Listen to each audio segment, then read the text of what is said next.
নমস্কাৰ স্বাগতম news 18 Assam north ইষ্টৰ ফেচবুক আৰু ইউটিউবৰ এয়া হৈছে পোনপটীয়া সম্প্ৰচাৰ আৰু এই মুহূৰ্তৰ সবাতোকৈ ডাঙৰ খবৰটো আহিছে বাংলাদেশৰ পৰা বাংলাদেশৰ এগৰাকী প্ৰভাৱশালী হিন্দু গুৰু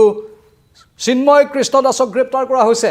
বাংলাদেশত এতিয়া সকলো সীমা চেৰাই বাংলাদেশ আৰক্ষীয়ে এতিয়া আধ্যাত্মিক গুৰুসকলকো গ্ৰেপ্তাৰ কৰিবলৈ এৰা নাই চিন্ময় কৃষ্ণ দাস প্ৰভুক গ্ৰেপ্তাৰ কৰা হৈছে তেওঁ ইস্কনৰ এগৰাকী সাধু হয় আৰু লগতে এগৰাকী প্ৰভাৱশালী হিন্দু আধ্যাত্মিক গুৰু হয় বাংলাদেশৰ আৰু সেইগৰাকী হিন্দু আধ্যাত্মিক গুৰুক এনেধৰণে গ্ৰেপ্তাৰ কৰা হৈছে বিমানবন্দৰৰ পৰা আৰু বহু ক্ষেত্ৰত ৰাষ্ট্ৰদ্ৰোহৰ গোচৰ ৰুজুৰ বাবে এই ব্যৱস্থা লোৱা হৈছে বুলি উল্লেখ কৰিছে বাংলাদেশ আৰক্ষীৰ তৰফৰ পৰা উল্লেখযোগ্য যে এতিয়ালৈকে বাংলাদেশত এনেধৰণৰ বহু হিন্দু গুৰু আছে যিসকলৰ বিৰুদ্ধে গোচৰ ৰুজু হৈছে মুঠ 19 জন হিন্দু গুৰুৰ বিৰুদ্ধে গোচৰ ৰুজু হৈছে তাৰ ভিতৰত অন্যতম আছিল চিন্ময় কৃষ্ণ দাস আৰু তেওঁকো গ্ৰেপ্তাৰ কৰা হৈছে আৰু বাংলাদেশৰ আৰক্ষীয়ে বা নিৰাপত্তাৰক্ষীয়ে কাৰণ কি দেখুৱাইছে জানেনে চিটাগঙত 25 অক্টোবৰত এটা ৰেলী হৈছিল প্ৰতিবাদী সমদল হৈছিল হিন্দুসকলৰ তাত থকা হিন্দুসকলৰ ওপৰত অত্যাচাৰৰ বিৰুদ্ধে আৰু সেই সময়তেই এইগৰাকী আধ্যাত্মিক গুৰুৱে বাংলাদেশৰ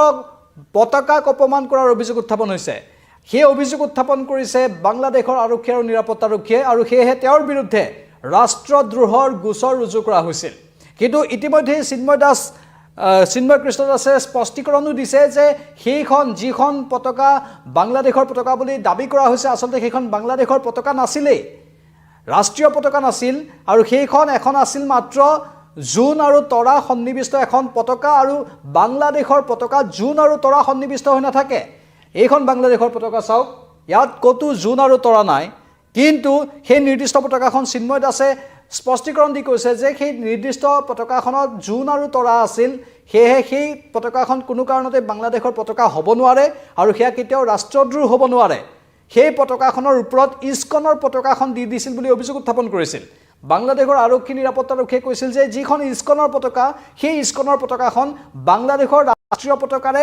ৰাষ্ট্ৰীয় পতাকাৰ ওপৰত দি দিছিল আৰু ইস্কনৰ পতাকাৰে সেই ৰাষ্ট্ৰীয় পতাকাখন ঢাকি দিয়া হৈছিল আৰু সেই কাম কৰি এইগৰাকী আধ্যাত্মিক গুৰু ৰুখত পৰিছিল যাৰ বাবে তেওঁৰ বিৰুদ্ধে ৰাষ্ট্ৰদ্ৰোহৰ গোচৰ ৰুজু হৈছিল কিন্তু ইতিমধ্যে স্পষ্টীকৰণ দিয়া হৈছে চিন্ময় কৃষ্ণ দাসৰ তৰফৰ পৰা যে আপোনালোকে ভিডিঅ' ফুটেজো চাব পাৰে সেই নিৰ্দিষ্ট পতাকাখন বাংলাদেশৰ নাছিলেই তাত জোন তৰাহে সন্নিবিষ্ট হৈ আছিল আৰু বাংলাদেশৰ পতাকাত জোন তৰা নাই কিন্তু তাৰ পাছতো তেওঁৰ কথাটো মনা নহ'ল আৰু আজি তেওঁ যেতিয়া এটা ঠাইলৈ যাবলৈ বিমানবন্দৰত আহিছিল তাৰ পৰা তেওঁ কৰায়ত্ব কৰা হৈছে আৰু এতিয়া আকৌ এবাৰ বাংলাদেশত তুলপাৰ লগাটো নিশ্চিত হৈ পৰিছে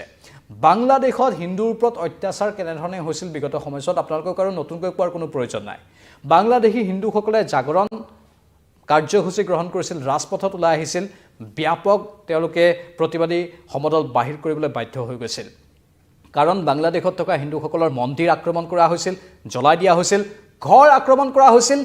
কিশোৰী যুৱতীক টাৰ্গেট কৰা হৈছিল শিশুক টাৰ্গেট কৰা হৈছিল বৃদ্ধাক টাৰ্গেট কৰা হৈছিল বাংলাদেশৰ হিন্দুসকলৰ সেই বিষয়টো আনকি ৰাষ্ট্ৰসংঘৰ মজিয়ালৈ গ'ল সমগ্ৰ বিশ্বজুৰি প্ৰতিবাদ হ'ল তাৰ পাছতো বাংলাদেশৰ হিন্দুসকলক ৰেহাই দিয়া নহ'ল বাংলাদেশৰ হিন্দুসকলে সংগ্ৰাম কৰি থাকিল আজি অতদিনে বাংলাদেশত যি গণ অভ্যুত্থান হ'ল সেই গণ অভ্যুত্থানত ক'ৰবাত যদি ৰাষ্ট্ৰপ্ৰধানৰ বিৰুদ্ধে তেওঁলোকৰ ক্ষোভ আছিল সেইখিনি ক্ষোভটো দেখুৱালে কিন্তু সাধাৰণ হিন্দু মানুহসকলক তাত টাৰ্গেট কৰি লোৱাটোৱে ইয়াত ৰাজনীতিৰ গোন্ধ যে আছে সেইটো স্পষ্ট কৰি তুলিছে আৰু সেই ৰাজনীতি কোনে কৰিছে সেইটো নুবুজা সাথৰ এই মুহূৰ্তত অন্তৱৰ্তীকালীন চৰকাৰখনে কিন্তু সেই ৰাজনীতিত অধিক সাৰপানী যোগাই এতিয়া আধ্যাত্মিক হিন্দু গুৰুসকলক যিসকলে অতদিনে বাংলাদেশত শান্তিপূৰ্ণভাৱে কাম কৰি আছিল সেইসকলকো টাৰ্গেট কৰি লৈছে আমি পুনৰ কৈছোঁ 19 জনকৈ বাংলাদেশৰ হিন্দু আধ্যাত্মিক গুৰুৰ বিৰুদ্ধে গোচৰ ৰুজু কৰিছে বাংলাদেশৰ এখন অন্তৱৰ্তীকালীন চৰকাৰে তাকো আটাইকেইজন আধ্যাত্মিক গুৰুৰ বিৰুদ্ধে ৰাষ্ট্ৰদ্ৰোহৰ গোচৰ মূল লক্ষ্য উদ্দেশ্য কি এইসকল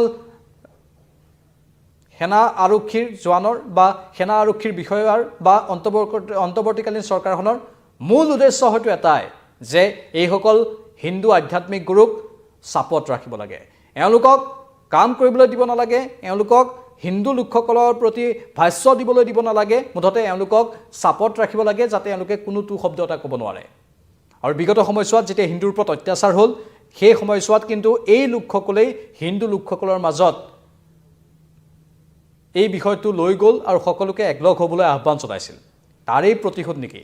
হিন্দু লোকসকলক একলগ হ'বলৈ কোৱা বা আহ্বান জনোৱাটোৱে এওঁলোকৰ ভুল হৈ গ'ল নেকি যি বিষয়টো আজি অতদিনে শান্তিপূৰ্ণভাৱে বাংলাদেশত চলি আহিছিল সেই বিষয়টোত জ্বলা-জুই ঢালিছে কোনোবা তৃতীয় শক্তিয়ে। বৰ্তমানৰ অন্তৰ্বৰ্তীকালীন চৰকাৰৰ ভূমিকাৰ ওপৰতো সকলোৰে প্ৰশ্ন উত্থাপন হৈছে, সন্দেহ উপজিছে। সেই সময়ত মাত্ৰ নিজৰ অস্তিত্ব ৰক্ষাৰ বাবে, নিজৰ নিৰাপত্তাৰ বাবে যেতিয়া এইসকল লোক কাকো আক্ৰমণ নকৰাকৈ ওলাই আহিছিল, কেৱল মাত্ৰ নিজৰ অধিকাৰ বিচাৰি, যিটো তেওঁলোকৰ প্ৰাপ্য, সেই অধিকাৰটো বিচাৰি ওলাই আহিছিল, সেইবাবেই এওঁলোকৰ বিৰুদ্ধে এনেধৰণৰ কুটিল চক্ৰান্ত কৰা হ'ল। কি ক'ব ইয়াৰ পাছত? বাংলাদেশৰ এই অৱস্থা বৰ বেছিদিন নাথাকিব, কাৰণ ইতিমধ্যেই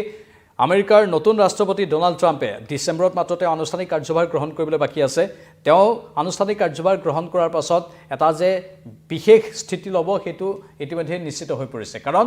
নিৰ্বাচনী প্ৰচাৰৰ সময়ত ডোনাল্ড ট্ৰাম্পে বাৰে বাৰে বাংলাদেশৰ হিন্দু আৰু খ্ৰীষ্টানসকলৰ ওপৰত অত্যাচাৰৰ বিষয়টো নিজৰ ভাষণত সন্নিৱিষ্ট কৰিছিল, আৰু তেওঁ কৈছিল যে তেওঁ ৰাষ্ট্ৰপতি হৈ থকাহেঁতেন এনেধৰণৰ হ'ব নিদিলেহেঁতেন। আৰু এতিয়া আকৌ তেওঁ ৰাষ্ট্ৰপতি হ'ব, আনুষ্ঠানিক দায়িত্বভাৰ ডিচেম্বৰত গ্ৰহণ কৰিব, আৰু তাৰ পাছত হয়তো বাংলাদেশৰ এই অচলাৱস্থা কিছু পৰিমাণে হ্ৰাস হ'ব পাৰে। কাৰণ ভাৰতৰ সৈতেও আমেৰিকাৰ এটা ভাল সম্পৰ্ক আছে, আৰু বাংলাদেশৰ সৈতেও ভাৰতৰ ইমান দিনে এটা ভাল সম্পৰ্কই আছিল। কিন্তু এতিয়া নতুন অন্তৰ্বৰ্তীকালীন চৰকাৰখন, যাক তৃতীয় শক্তিয়ে পৰিচালনা কৰি আছে, সেই চৰকাৰখনে ভাৰতৰ সৈতে এক প্ৰকাৰ শত্ৰুতাৰ সৃষ্টি কৰিছে, আৰু এইসকল প্ৰভাৱশালী হিন্দু ধৰ্মগুৰুক তাত কৰায়ত্ব কৰা হৈছে। এই বিষয়টো সহজ বিষয় নহয়। এই সমগ্ৰ বিষয়টোৰ আঁৰত ভয়ংকৰ আৰু জঘন্য ৰাজনীতি সোমাই আছে, যি ভয়ংকৰ আৰু জঘন্য ৰাজনীতিয়ে কিন্তু দুয়োখন দেশৰ মাজত সম্পৰ্ক বিঘ্নিতহে কৰিব। এই কাৰুকাৰ্যবোৰৰ জৰিয়তে বাংলাদেশৰ চৰকাৰত থকা লোকসকলে বুজাই দিছে যে তেওঁলোকৰ স্থিতি কি, তেওঁলোকৰ মানসিকতা কি, তেওঁলোকে কৰিব বিচাৰে কি। তেওঁলোকৰ মূল উদ্দেশ্য হৈছে কেৱল হিংসা বিয়পোৱা, ৰক্তাক্ত পৰিৱেশৰ সৃষ্টি কৰা, আৰু ইয়াৰ পূৰ্বে হিংসা বিয়পোৱাৰ সেই দৃশ্য CCTVত বন্দীও হৈছিল, য'ত বাংলাদেশ বৰ্ডাৰ গাৰ্ডছৰ জোৱানসকলে হিন্দুৰ ওপৰত গৈ আক্ৰমণ কৰিছিল। প্ৰথম অৱস্থাত কেৱল অহুকানে পহুকানে সংঘটিত হৈছিল ঘটনা, মানুহে আক্ৰমণ কৰিছিল, সাধাৰণ সেইসকল দুৰ্বৃত্ত বুলি ভবা হৈছিল। কিন্তু পৰৱৰ্তী সময়ত